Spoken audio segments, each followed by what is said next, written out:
On the What's Going On show this week, we've got Word of Mouth World. I'm just a creative. I love hip hop, literally everything about it. Years and years ago, Portsmouth's hip hop scene was like thriving, and then it just died a death. I wanted to kind of revitalise that scene. As a rapper, I was seeing all these events happen in Portsmouth, and I was thinking I should be performing at these places, and I'd apply every year. I'd send message after message. If I'm feeling this, there's other rappers in that city that are feeling this as well. So let's just make our own platform. We'll give everyone an opportunity. We did it every couple of months to start off with, and then suddenly it just picked up. And this will be 6 years in July that we've been doing hip hop nights every single month. Portsmouth's just full of talent, and it's not going to take long for something to pop off, and it's going to happen soon, I think.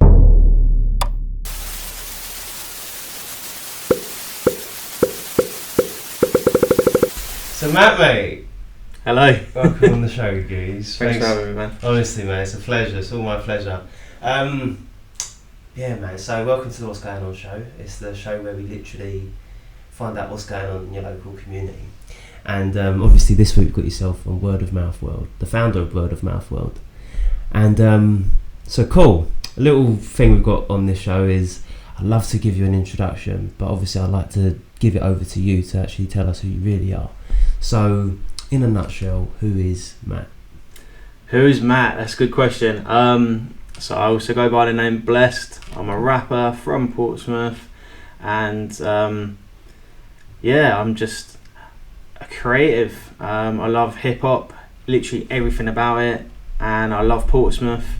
I just run hip hop events with my mates and have fun. That's basically it. But I just love it. Yeah. Okay, cool. So, hip hop events. So let's take us back then. So where did it all begin? Whereabouts are you from then? Oh gosh. So I've lived all over the place. Mm-hmm. My parents, they moved over from Canada. My dad's parents opened up a pub in North Wales. Moved over from Canada, opened up a pub, and then quickly after that decided it wasn't for them. Mm-hmm. So they turned around to my parents and said, "Hey, do you want to come to Britain and run a pub?" And they thought, you know, what's the things that we don't do in life that we regret?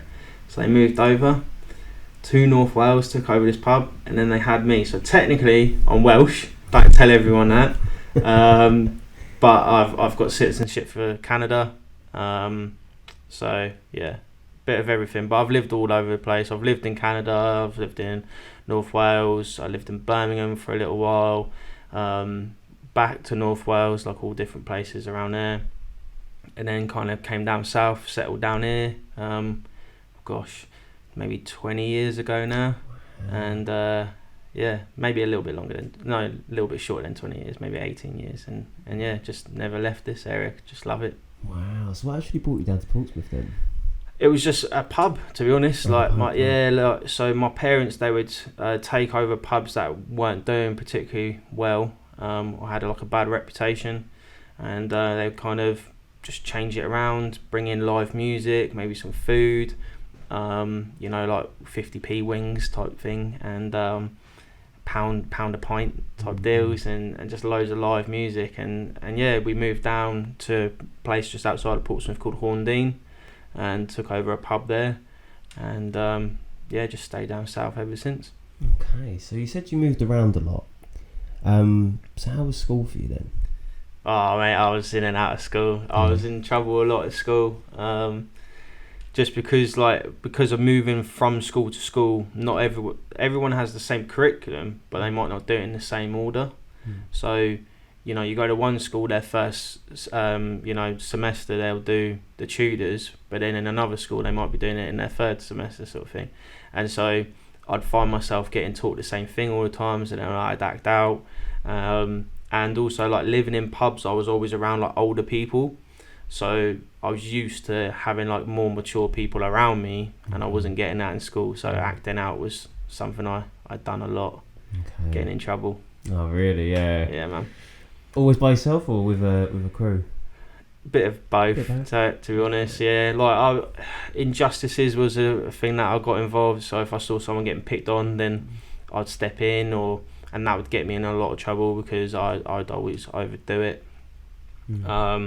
And just kind of bucking authority. Like if people told me I couldn't do something, I'm gonna go do it. And I just had a bit of an ego as a kid, just thinking I was all that in a bag of chips really. But looking back, I wouldn't change it because I learned a lot from that, and it made me who I am.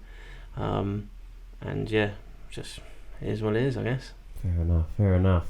So obviously you're in school, so you've moved all round in school. So where did you actually finish school then? In Lee Park. In Lee Park? Yes, well, technically, yeah. So I got kicked out of my first secondary school. Then I went to a behaviour school. Then they put me into another mainstream, and I lasted a week. Got kicked out of that. Went back to the naughty school. I was so bad I got kicked out of the naughty school. So I was getting no kind of on-site education. I was getting home educated through the school, but that was like once or twice a week. I was doing one day a week at college, which was really good for me because like being in a college environment, I felt it was more mature, so I was enjoying it a lot more. And then just went and done a couple of GCSEs and that was it really. School, it just wasn't for me. College, I got kicked out of college my first year, and then I ended up going back to do music, and then that's when I really kind of found my feet. And I really did enjoy college, and in that sort of sense, like just doing something that I enjoyed and was able to invest myself into. But like school, I got my maths and my English, and I didn't really care about the rest of the stuff.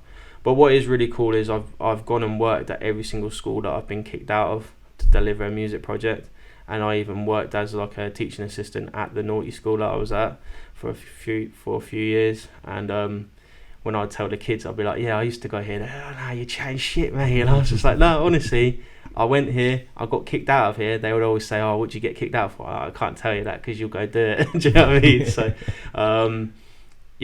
school, again, like I wouldn't change it. It is what it is. And so, I did enjoy it in some ways. Well, no, fair enough. Do you stay in touch with anyone from school? Or? Nah.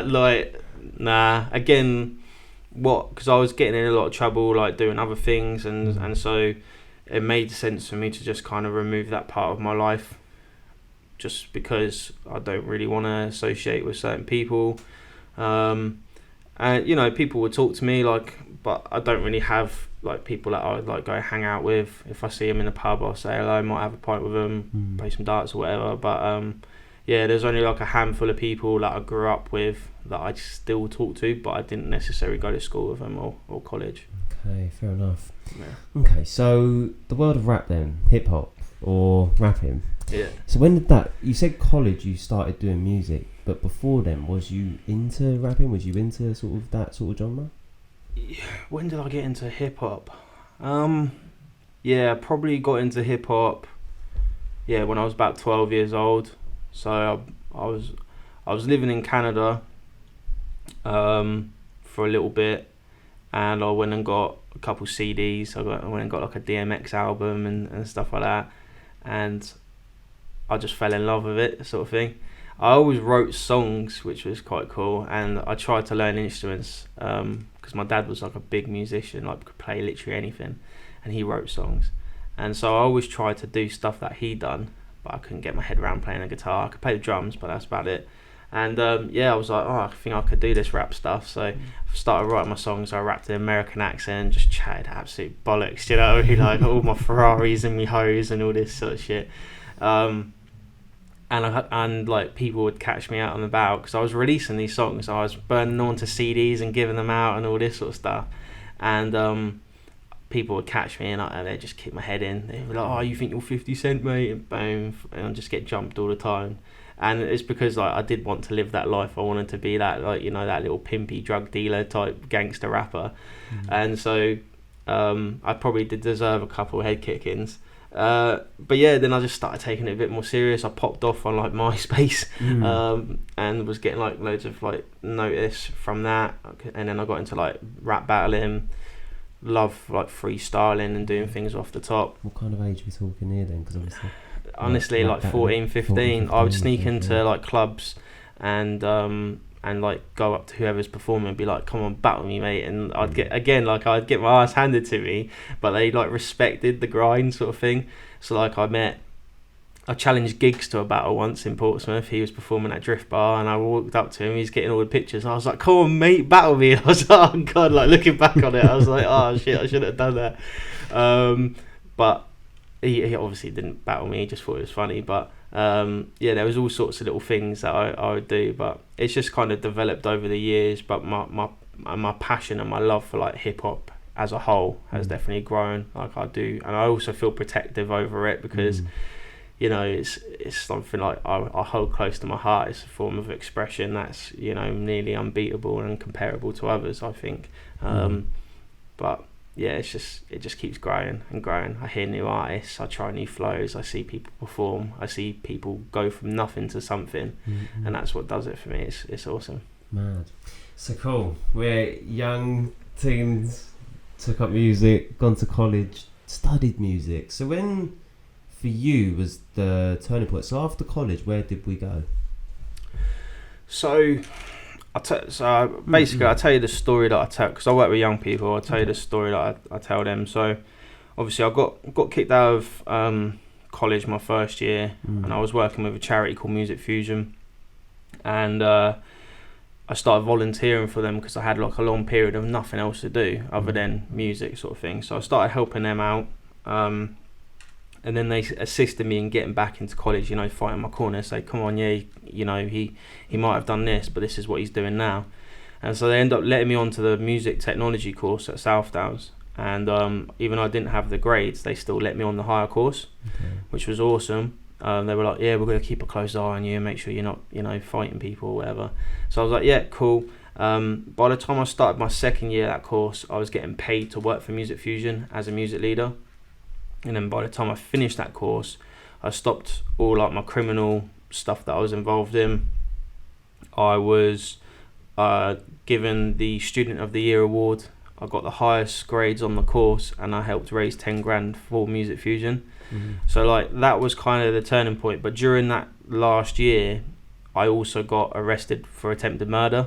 Oh wow! And it was in front of my little sister, and getting chucked into the back of that wagon in front of my sister, who's been forced to sit on the curb whilst they CSI and put the numbers down on what they thought was blood splatters and all this sort of shit.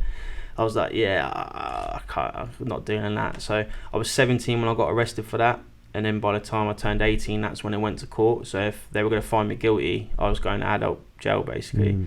And so I was like, yeah, that's not the one. I did youth offenders. It is what it is, youth offenders, but big boy prison. I was like, nah, I want to be out here doing something I enjoy rather than in there, you know. And so yeah, that's when I was like, yeah, it's time to stop all that nonsense and really focus on helping others and doing music. Wow, that was a big turning point for you there. Yeah. Fair enough. So with Music Fusion, you're a music leader now at 17. Yeah. So music leader at 17 in college. Attempted murder case. Yeah, that's crazy. Yeah. So cool. You've left college.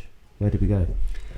I just worked for Music Fusion. Okay. Yeah. As soon as I turned 18, I did my security badge as well. So because I was still like an angry teenager. Do you know what I mean? So I was like, how can I legally cave someone's head in? I'll just become a bouncer. So I did security for a few years, but I was doing Music Fusion, and then I also kind of fell into youth work. Ended up doing like a course, and then applied for a couple local youth work charities, and was just there for a few years, and I was just doing that, just working all the time, every single day, saving up, just cracking on, like really learning my craft of being able to engage with young people, kind of get them on your side, how to notice like signs and all that sort of stuff, building up a knowledge and kind of personal database of where I can signpost people to, and building up that network of friends and businesses and other charity support places. And yeah, just done that for a few years, and then now I'm just Music Fusion. I'm the program manager there, so I run their big national projects, and and I'm back at uni, so I'm doing music at uni with the idea to become a teacher and then go on to become a head teacher for a naughty school, basically, and do it properly. That's my plan. Full circle. Yeah, man. Yeah. So. No, solid, man. Pick up. Okay, so all right. Here's one for you. So, where do you think your anger stemmed from then? It's a good question. Probably. So my parents split up. So that was one of the things. Like, I didn't know who to be angry with, and that's when like things really kind of kicked off. Because when they split up, you know, my dad stopped running pubs, so did my mum. I had to move into the first ever house that I ever lived in. So like living above a pub for your whole life, you know, you're hearing the noise, you're hearing the commotion, you know, you're hearing the music. Then living in a house where it's like silent, that done my head in. And yeah, I was just kind of just rebelling probably against that. That's probably about it, really. Like, I can't put all the blame on my parents, you know what I mean? Like, I am my own person, and I just consciously make decisions that weren't the right decisions, and then come up with some excuse as to why. So yeah, it just comes from myself. I've always been an angry person, do you know what I mean? I'm like a Hulk, you know what I mean? But like, yeah, it was, I think the main thing, like when I was a kid, was just because like my parents split up, sort of thing. I was just dealing with that whilst, you know, having all these other changes in my life, really. Yeah. Fair enough. Okay, thanks for telling us that. So, cool. Your music fusion, where did Word of Mouth World come from then? So when did that idea come about? Oh man, so yeah, being a rapper in Portsmouth, you know, if you talk to any of like the OG rappers from Portsmouth, so like Beast and people like that, Tenchu, they'll tell you that years and years ago, Portsmouth's hip hop scene was like thriving. You know, it was popping off, and there was people were coming to visit all the time, and like shows were going down, and there was like a huge culture around it. And then it just died a death out of nowhere. You know, either people upped and left, they just had enough of, you know, running it, you know, or clubs were getting shut down. And so that was one of the reasons. Like, I wanted to kind of revitalise that scene. The other reason was, like, as a rapper, I was seeing all these events happen in Portsmouth, the festivals and things like that, and I was thinking, I should be performing at these places, and I'd apply every year. I would go to the open mics, I'd, you know, try and get involved. I'd send message after message, or I'd get booked for something and then they would cancel it, you know, a week later, and because, you know, someone else, you know, is going to do it instead. And it just pissed me off, and I was like, if I'm feeling this, there's other rappers in that city that are feeling this as well, so let's just make our own platform. So I went to the Wedgwood Rooms. Jeff, amazing guy. He let me put on my first ever event years ago, before I did Word of Mouth. It was a fundraiser for Music Fusion, and I just said, look, I want to do a regular hip hop night, and he was like, sure, let's do it. And it just gives me the edge, sort of thing. And we did it every couple of months to start off with, and then suddenly it just picked up, and now it's once a month.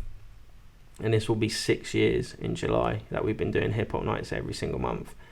And now people are noticing, you know, we're getting, you know, booked in for festivals or takeovers. We're partnering up with other organisations, like we're involved with 432 Nomads and Open Your Mouth.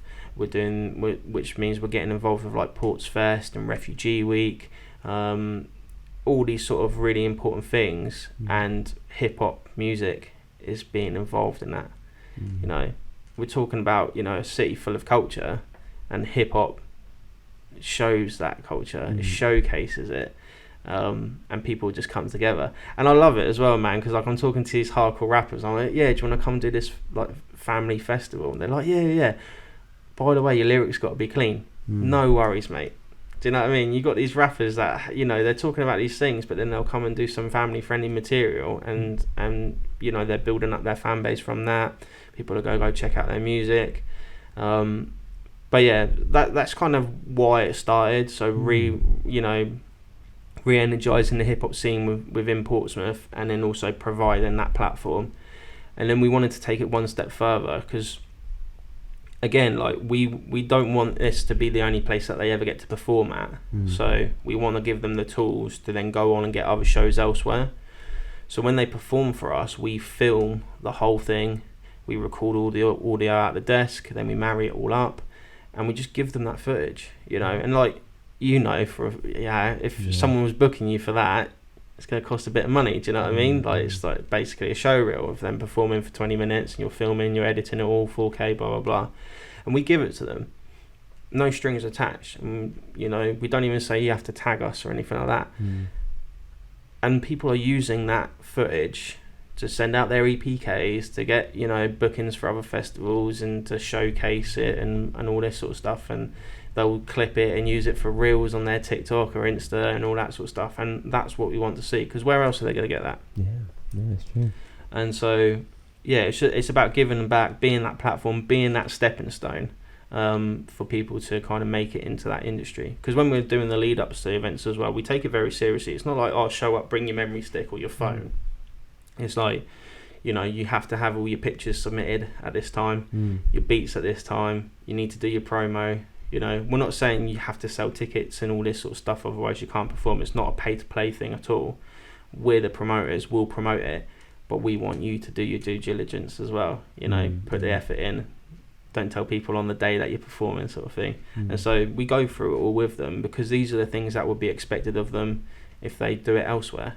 And so, especially like bigger brands and bigger promoters. So, yeah. Love it though, absolutely love it, and it's just the start of, you know, what we're hoping to do in the future.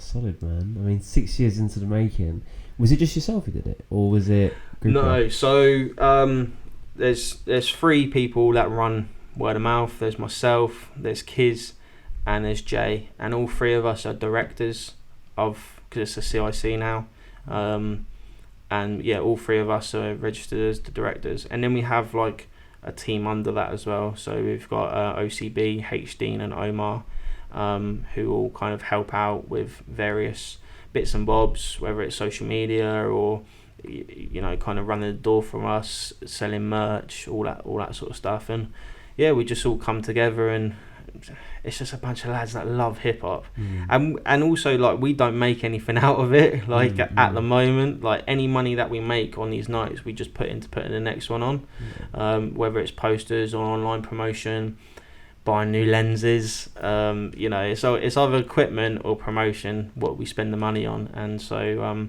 it's all circular.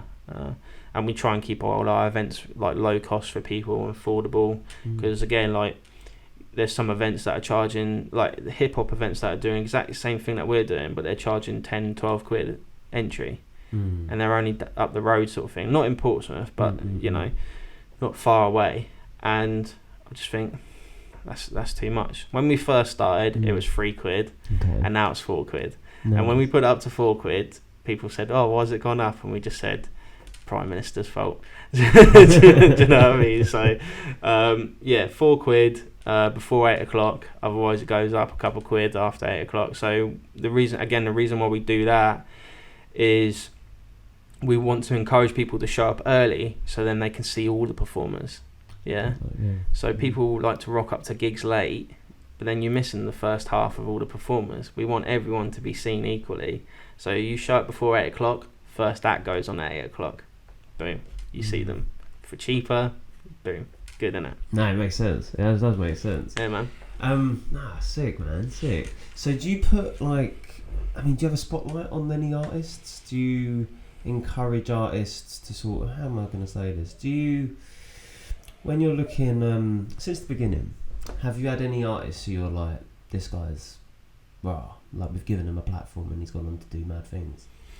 There's been a couple that have, you know, that are breaking through and being noticed, but like we won't like take credit for it or anything like that, because we'll put literally anyone on. Who do I know? So Reg Reed, he's doing bits at the moment, and he's actually performing at our next one. So he's doing like loads of kind of things with Capo Lee and on various radio stations. That's really good. We've had Baby Panna perform for us. Tenshu, he's a friend of mine, so he comes and performs. He also judges our rap battle things, but he's won it all when it comes to rap battling, and he's very well respected within that sort of area, and he'll just rock through and like it's nothing. And so yeah, I think everyone's on their own individual trajectory. Where they eventually end up is completely down to them. But we just want to be part of it. Do you know what I mean? Because if one of us eat, we'll all eat, and that's what we try to instill. Like, we're here for you guys. Maybe one day you'll be there for us, sort of thing. And so, Portsmouth's just full of talent, and it's not going to take long for something to pop off, and it's going to happen soon, I think.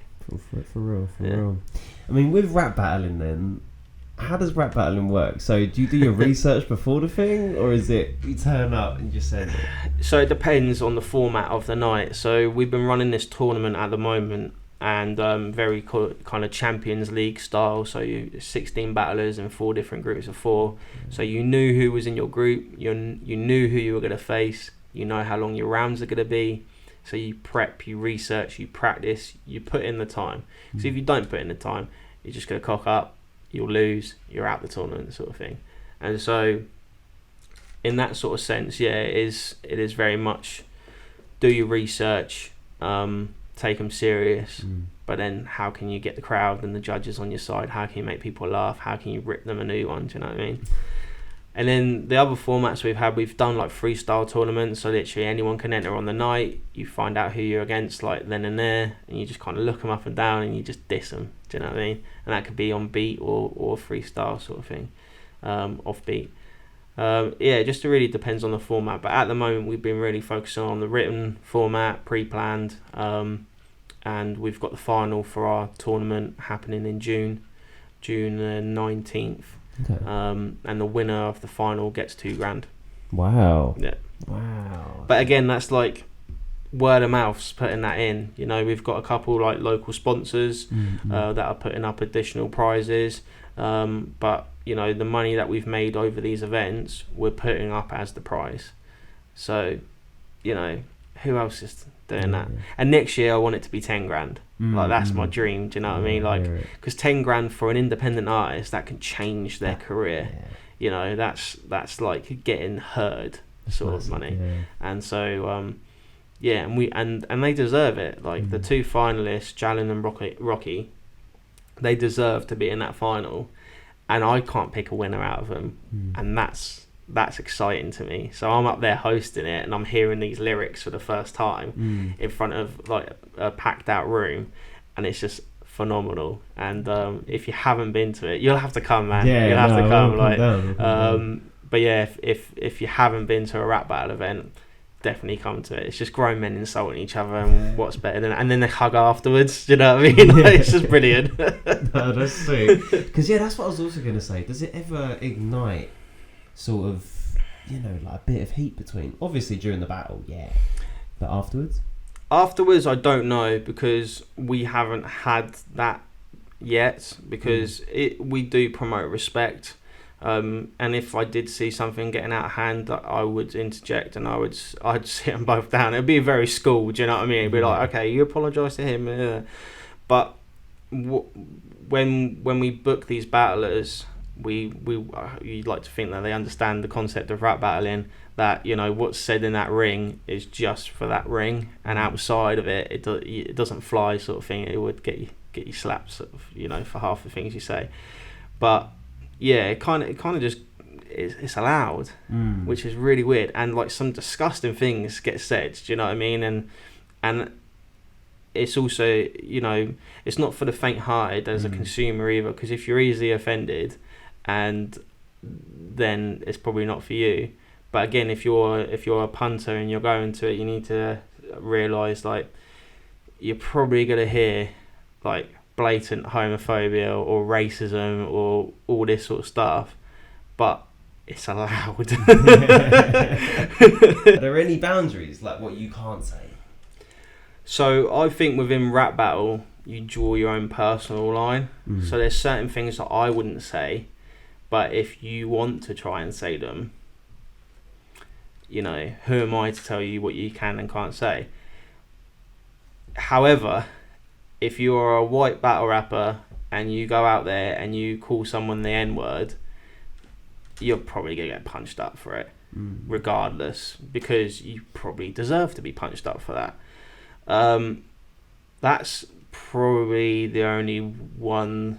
I've seen some other times when people have reacted, like I've seen like, you know, if there's like Scouse battlers battling and someone brings up like Hillsborough or something like that, you know, I've seen people get punched for that, but I've also seen people not get punched for it. So you have your own line, and some people, like if they're battling each other and they're friends, they might have like a gentleman's agreement and say, okay, I don't want you to bring up this and I won't bring up that, and shake hands, and you know, it's all behind closed curtains, and that happens more often than some might think. Okay. But yeah, you just have your own personal lines really, but anything is fair game. And you know, but that's the other thing, you know, people will say really, really out there things to try and throw their opponent off. Because if I throw you off, you're forgetting your lyrics. I'm going to win. Job's done. Yeah. And so, yeah, personal lines, it's personal preference. It's free reign. But we've had, you know, people have walked out of battles because someone said something and they're like, oh, I can't listen to that. Really? Yeah.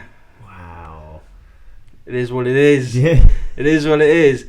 But like again, like it's not like you're walking down the street and you're hearing someone say this, you know, because then you'd be appalled. You know, you've bought a ticket, you've gone into this venue knowing that it's a rap battle competition. Yeah. It's like going into a haunted house and, you know, getting upset that you got scared or someone jumped out on you. Do you know what I mean? Like it's just all part of it. That's funny. Okay, so yeah, everything you've kind of said is like it's that sense of, you know, when you was growing up, it's like, who are you to tell me what to do? And you've kind of just, you've made word of mouth world to say, look, you can kind of do what you want to do. And then that sense of community, it runs throughout. Now, what does community mean to you? Community means to me just the coming together of everyone and everything. Like it's having each other's back, you know, being there. It's if you see someone fall over, it's like, instead of, you know, walking past or laughing or waiting for someone else to help, it's being the person to help. And also, you know, just trusting your gut, doing what you think's right. And I think Portsmouth has a great community, and we're seeing communities cross over now as well. So we like I said, we work a lot with Open Your Mouth, which started as like a kind of poetry thing, and now, you know, we go there and there's poets and there's rappers and they're coming together, and there's like other musicians going to it, and it's really, really cool. And we've done stuff with Refugee Week, so I brought some rappers into that may not have done something like that before, but then they get to sit down and ask questions and learn about it. And, you know, that's a crossover of communities. And eventually it's just going to be one big one, isn't it? You know, instead of having little pockets here and here, just all come together. And we've seen it firsthand as well. Like, you know, you've got all these different charities that are dotted throughout. We're so much better when we work together. Yeah, it's true enough. And, you know, because we've all got the same goals. We all want to help. We all want to, you know, elevate people and young people and just see people achieve and be better off and overcome adversity and things like that. So if we're all working together for it, there's no stopping us. And I completely put that into everything word of mouth does. We'll give everyone an opportunity. You know, takes a lot for us to go, we're never dealing with you again.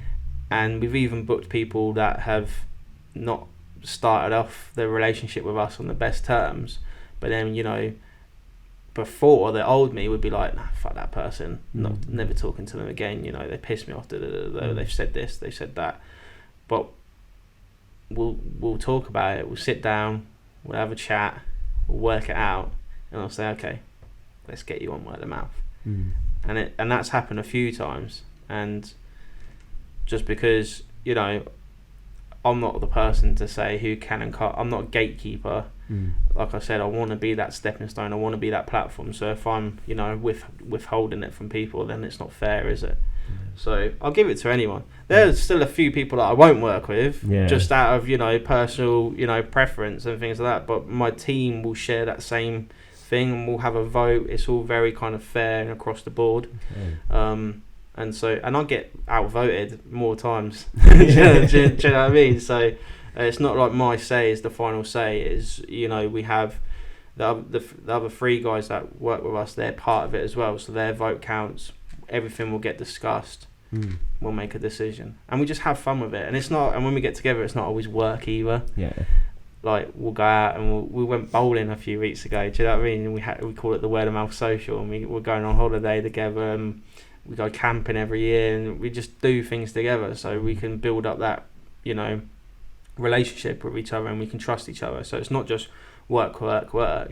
It's just, let's have fun, you know, and be there for each other. So again, like, that sense of community will recognise when someone's having a bad day, or if, you know, there's a mental health issue or something like that. We're there to support each other, we'll talk to each other, and we'll just be there for one another. And we have that within word of mouth, and we're seeing that within our community. I released a song a couple of weeks ago, very deep song, talking about all this shit and people dying in my life recently, and loads of really hardcore rappers from Portsmouth that, you know, that wear their ballies and all that sort of stuff, they reached out to me and went, "Are you alright, mate?"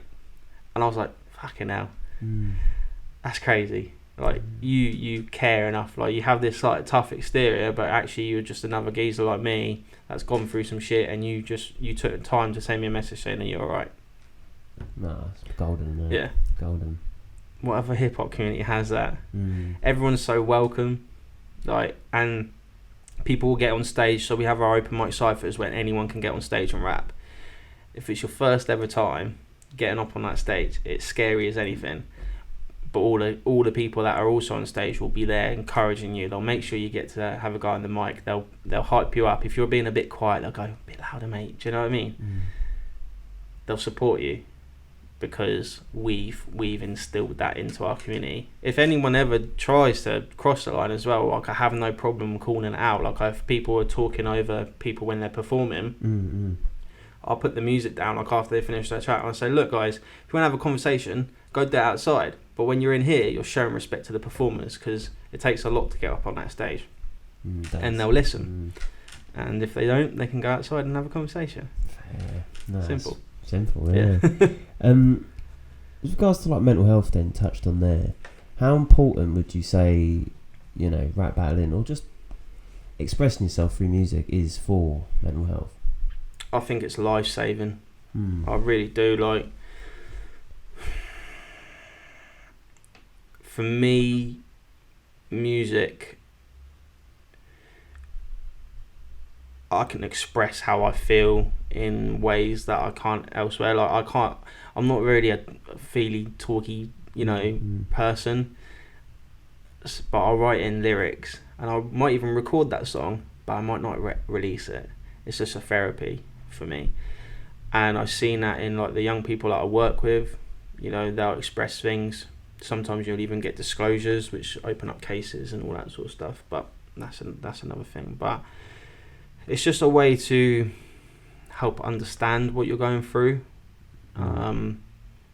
maybe reflect on what you've been through, and then also kind of plan how you're going to get out of it. And so it allows you to work through all those stages of, you know, mental health or grief or your trauma and all that sort of stuff. And yeah, like, I wouldn't be here without music, right? And I know a lot of people that also wouldn't be here if they didn't have music.